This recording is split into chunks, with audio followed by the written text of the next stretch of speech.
everybody. I'm Cassidy, one of your Indianapolis Colts cheerleaders, and you're watching the Bleav in Colts podcast. Welcome back to Bleav in Colts. I'm Lawrence Owen. With me, as usual, is my guys Rodney McLeod and Jerraud Powers. And today we're going to be discussing this past week in the NFL in general. And what an interesting week in the NFL, guys. A lot of interesting games that kind of shocking. I mean, they say, any given Sunday, but there was some games that you're like, really? That really happened? Right? Yeah. Jerraud, what was one of those games that you watched and you wanted to discuss? The main game that kind of got me, and it's a team that I like, a former team that I played against. I thought they were going to be able to go to this game, handle business, and kind of let people know that this other team might not be as good as people think. But the New York Giants, man, the New York Giants versus the Ravens, I was thinking that this is where like the momentum would stop for the Giants. Ravens, you got a team that you kind of know what you're going to get with them. It's going to be physical. They're going to play good defense. They're going to try to punk you. They're going to try to overmatch you. That's just how they win. That's their style. And the Giants go back and punch them right back in the mouth and get a 24-20 victory. And right now, you have to consider the Giants as a legitimate, threat to anybody, in the NFC. So I thought that game was like interesting because I thought the Ravens will just go down there and, you look at the players on paper, they got the upper hand all day when you're looking at them versus the Giants. But that just lets you know any given Sunday, man, it can happen. But the Giants sitting at 5-1 right now. Shoot, I guess we got to say they're the second best team in the league, huh? Well, I mean, by record-wise, absolutely. I mean, the New York teams in general have been playing really good, right? The Jets went into Green Bay and laid the smackdown. I mean, come on, man. I'm a big fan of Sauce, man. I love how Sauce is going about the start of his career, like the confidence. It's not like overly cocky or anything like that. But, I mean, these young boys that the Jets got, they don't know any better. Like, they haven't been a part of these bad teams or part of the bad transitions with the coaches and all that. These young boys are coming in here like, man, we ain't got nothing to do with what happened before we got here, and we out here, and the only thing we know how to do is win. And so it kind of just lets you know if you get the right players in your organization, it could change your entire culture. Absolutely. Hey, guys, BetOnline is back and remains your number one source for all your football betting needs this season. You'll find the latest odds, matchup info, player news, and game trends. As your continued source for all sports wagering info, BetOnline features live betting, free contests, live scores, and giveaways all season long. Always the fastest and easiest way to bet on all your favorite sports and events like Major League Baseball, MMA, tennis, boxing, even golf.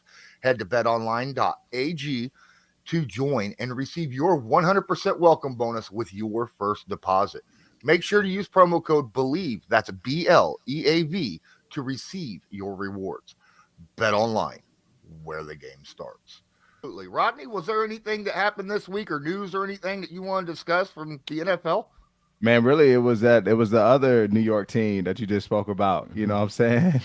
The Jets. What a shock. Go to Lambeau, come away with a huge victory, 4-2. Zach Wilson's back in the lineup, man. The running game looks good. I think they were very effective there. But it's a surprise. You look on the other side and you have a Hall of Famer in Aaron Rodgers. They're at home, good defense.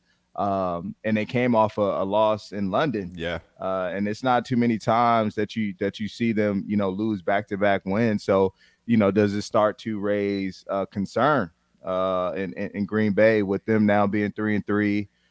Minnesota's looking very good. And right now, the favorites to win that division, you starting to look at that Devante Adams, situation now in a different way because we know how much, that connection, that relationship, and it ultimately saved them a lot of games. When you have that duo, that effective, who's played with one another for so long, they're just in sync. And I think, you have to say that Aaron Rodgers misses them just a little bit at these moments. And so be curious to see, how they respond, in which direction they go in. I think there was, questions about, as a team, are you in question about the team moving forward and guys staying together? And, Aaron Rodgers, I think, responded, as he should, with no worry at all. But we'll see how they respond next week. I'm not sure who they play, but it'll be interesting. Absolutely. One little thing that I want to touch on is how important a quarterback is to a team, right? Tua. Let's talk about the Miami Dolphins and Tua, because they started the year off looking like they were going to be one of the best teams in the NFL, right? 3-0, they were whooping everybody, and then the whole concussion thing happened. We haven't seen Tua. They went down to their third, fourth quarterback now, and they've lost 3 straight. There's a lot of people out there saying, well, the Dolphins were pretenders the first 3 weeks of the year. I think that's just the importance of how important that starting quarterback position is. Don't you think?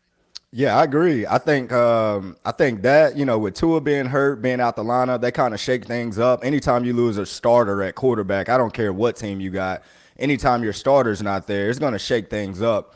But when you watch Miami play, they're still a tough team to beat. I mean, it's not like Minnesota went to Miami and just ran away with that thing. Their defense had to make a couple plays, in the clutch to seal that game up. But whenever you got Tyreek Hill, Jalen Waddle, that type of speed on offense, it's still a threat. I want to say Tyreek Hill still had 170-some yards. They're still putting up good numbers on offense. I just think with Tua out of the lineup from a leadership perspective, it shake things up because the head of your team is not out there with you. And now you got all these eyes with the concussion stuff and all that. So, I know one game, I think Teddy Bridgewater got hit one time and they took him out just because they didn't know if he had a concussion or not. Then you're down to your third quarterback, your fourth quarterback. So anytime you're in a situation like that, it's always tough. But they're still I still think Miami is a tough team to beat, though. Rodney? Yeah, I mean, I think the quarterback is the leader of your football team. It ultimately, when you look at a lot of playoff teams nowadays, you can look at the quarterback and see it's evident on why they are, where they are. It's because of the performance of the quarterback. And obviously I play defense, so defense does win you championships, you know what I'm saying? But I do know what a great offense and and great complementary football where that can place you. And I think, you saw that the first 3 weeks of the season when you talk about the Dolphins. Their defense, man, is very fast. I love their secondary, how they play, their aggressive unit. And then you turn around and now you add the Waddle and Tyreek Hill effect, man, and that speed on that side of the ball with Tua, leading the charge. I mean, they looked like a championship team. They were on their way. And, we talk about next man up, but, sometimes one position in particular, the quarterback, and I love Teddy Two Glove, but, you see there is a slight difference there. So, it'll be interesting to see if they're able to now find some rhythm with these backup quarterbacks, what works for them, because what may have worked for Tua doesn't work for the backup quarterback. Yep. And, Jerraud can attest to that. And so you might have to change some things a little bit, and that takes a little bit of adjusting. So it's a long season, and I still think, Miami will be in position to win that division. But it's going to be a little harder than what they thought it would be in the first 3 weeks of the season. Absolutely. There was a game I think just is not getting enough attention.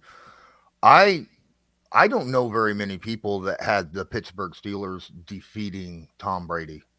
Yeah. I didn't see that coming. Man, it's a crazy NFL year though. When you go around the NFL and you watch some of these games.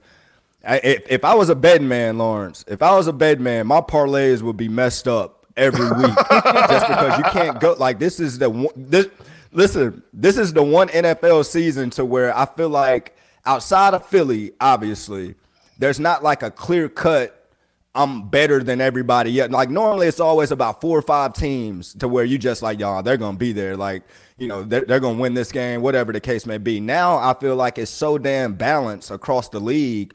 Anybody can be beaten. I mean, you see the Chiefs play one week and they look awesome. Then the next week it's just like, oh, they're beaten. Like what? The Colts just beat the Chiefs? Like what's going on? So I just feel like, no, not in that, not in that sense. But that week when we played the Chiefs, how we were playing. Did nobody expect us to win that game? Is what I'm saying. But I'm saying it's those type of situations all across the league to where. We'll see, a certain matchup and just think, oh, yeah, they're going to dominate this game. And then you check it at the end. You're like, oh, they lost? Like, what in the world is going on? So it's a fun – like Sundays are fun now just because so much stuff is going on. Teams are getting beat, that's not supposed to be beat and all that type of stuff. So I love it. I think football is in a great spot this year. Thank you for watching Jerraud Powers and I here on Bleav in Colts, part of the Bleav Podcast Network. Don't forget to smash that like button. Hit subscribe if you're not subscribed, and tag that notification bell so that you're notified next time we upload a video or go live. And don't forget, you can hit that little red share button. Help us out a lot with exposure and getting our stuff out to more fans. Now, let's get back to the video. Yeah. Oh yeah, definitely. I think it is too. Like you said, anyone can beat anyone. The Seahawks are 3-3. They just beat the Cardinals. Right. They're the Buffalo Kansas City game. Probably everyone thought this was going to be a way over 44-point total game. Right. And it was, you watch this game and go, what? Yeah. But what's going on with the Denver Broncos, guys? What's going on? Why can't they score more than 16 points in a game? I could say that now. As a Colt fan. Man, I don't know, man. I don't know. I think some things might be going on inside that locker room. Yeah, that's what it looks like. Yeah, I'll tell you that. It doesn't look like everybody is believing in one another. In particular, Russell Wilson. I think the expectations that everyone had of him coming in and changing the culture, proven veteran quarterback, man, who's won a Super Bowl and really willing to take them to that next level that they haven't been able to reach.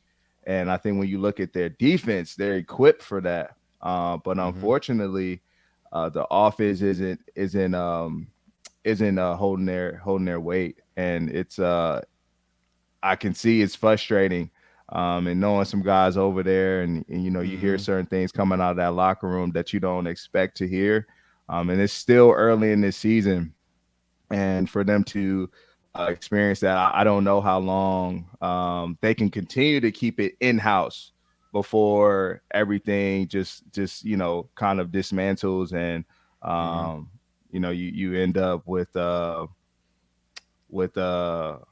probably a losing season, unfortunately. Yeah. So when you watch them play, and then on the live TV, you go to the sideline and you see him. One guy's complaining, 2 guys complaining, and that's when you can tell it's certain trust issues that's going on in the locker room. That it might not be an X's and O's situation or anything like that. That's when the whole chemistry and all those type of things really matters when it comes to playing team ball. Everybody has to be on the same page, and you got to be content with whatever your role is within the team. Like, if you're not getting the ball, and that's just the case for right now, you got to play whatever role the team is asking you to play to the best of your ability. But soon as some bad things start happening, and what this coach told me is not actually going on how he predicted, or what this person is saying or doing, and it starts leaking out into game day, that's when, like Rodney said, stuff can start to get ugly a little bit. People start pointing fingers. Trade deadline's coming up. That'll tell you all you need to know about what's going on with Denver pretty soon, because if they think they're not going to have the year that they're not going to that they were expecting to have, you'll see a couple players end up getting up out of there at the trade deadline, just so they can start preparing for the future. But at the end of the day, I feel like Russell Wilson is not, it's not living up to the hype that he had coming in. You signed 250 mil or whatever that contract is. It's a certain expectation that comes with that. And I just think the whole Denver fan base is kind of feeling a little gypped just because they're not seeing the same rust from Seattle that they was accustomed to seeing in Denver right now. I don't know if the 250 mil hurts me as much when it comes to being a fan of a team as it would have 3 players, 2 second-round picks, and 2 first-round picks. That's a lot to give up for one single player, and when you give up that much for somebody, let alone the money, you give up that much, you absolutely expect big play from that guy. That's your future. Yeah, you just gave up your future pretty much when you talk about those picks and all that. No, you're right. I agree.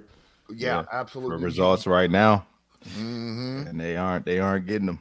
The NFL is the best reality show on all TV. If you can keep up with the story, I'm telling you, that's why I tell my wife, I'll be like, man, you watching all this reality, just cut on ESPN. There's so many different storylines that's going on right now. That's what keeps me glued. Absolutely. You brought up the trade deadline, and there's a lot of rumors. Trades already happened. Robbie Anderson, he's over there. How many weapons does the Cardinals need to give Kyler Murray for this team to get above 500? That's my question. All right. They get D-Hop back this week. You got Hollywood Brown. He's out for a while with a foot injury, so it kind of fell in their lap a little bit because Robbie Anderson is a good receiver. I know the perception it is what it is since he's been in Carolina, and I think Gilly will tell you he wasn't too happy with his year in Carolina last year as well. Just the culture of football, just the expectations of everything. You want to be somewhere to where winning is like the highest of highest considered on your value list or whatnot. You don't want to be nowhere to where they don't consider winning as the main priority. I'm not saying Carolina don't, but when you watch them play, it's just like, man, what are y'all doing? Like, you got some good players over here, like, use them. And Robbie Anderson will go over to Arizona and watch. We'll see some highlights of him making some catches from Kyler pretty soon. Him and D-Hop together, like, that's two guys that can take the top off of any defense. And Rodney will tell you, if you got some speedsters out there, you got to know where they're at, and they're going to make that team a little bit more dangerous. Absolutely. And what's funny is there have been reports out about other players, obviously, on that team that, possibly. Christian McCaffrey. Yep. CMC. Yeah. Now, they came out and said, we've had plenty of offers, but we ain't considering anything less than at least multiple first-round picks for a guy. Now, granted, when he's on the field, he's absolutely dynamic. But been hurt a lot. Exactly. Is he worth 2 first-rounders, do you think? Be hard for me to give up that. It'll be hard for me at this point because we're talking about running backs. Everybody know running backs probably have the shortest career length far as at their peak in the NFL. So to give up 2 first-rounders, it'll be different if we were talking about Jonathan Taylor, Derek, like guys that's been the top running back in the league the last couple years. And I'm not saying Christian McCaffrey is not a top running back. He's a hell of a talent. But when you're missing so many games the past few years, it's hard to give up, that much of your future for one player. Yeah. It all depends on, how desperate you are as a team as well. Yeah. And how you value the running back position. But more importantly, Christian McCaffrey, it is difficult with him. As Jerraud said, the running back's career is a lot shorter nowadays. And you start to see injuries occur a lot more within a running back. You feel as though maybe he's reached, his peak and it's kind of on his way out. But it'll be interesting to see what happens. I still think, man, when he's healthy, he's one of the best. To be honest, both with the ball in his hand and then in space, being a receiver. So I think he still has value. Just all depends on how desperate that team is, who's willing to take a chance. If a contending team get Christian let's just say the Buffalo Bills traded for Christian McCaffrey. You see how that affect him. So now Christian McCaffrey ain't got to worry about being the centerpiece of that team. He can go there and kind of be himself and not worry about having to put the team on his back. But if a certain team get Christian McCaffrey, goodness gracious, like, you better watch out. Yeah, no lie, absolutely. That's scary. Just a running back needy team, right? So. All right, I think that's going to do it for this episode, going over this past week for the NFL. We covered a lot of stuff, a lot of good stuff here. I appreciate you, Rodney and Jerraud, for taking time out to talk about that. If you're watching or listening here, whether it's an audio podcast or on the video on YouTube, please make sure you hit like, subscribe, and share to your favorite social media. And until next time, I'm Lawrence Owen. That's Rodney McLeod. That's Jerraud Powers. This was Bleav in Colts, brought to you by Bet Online. Have a good one. Do you believe?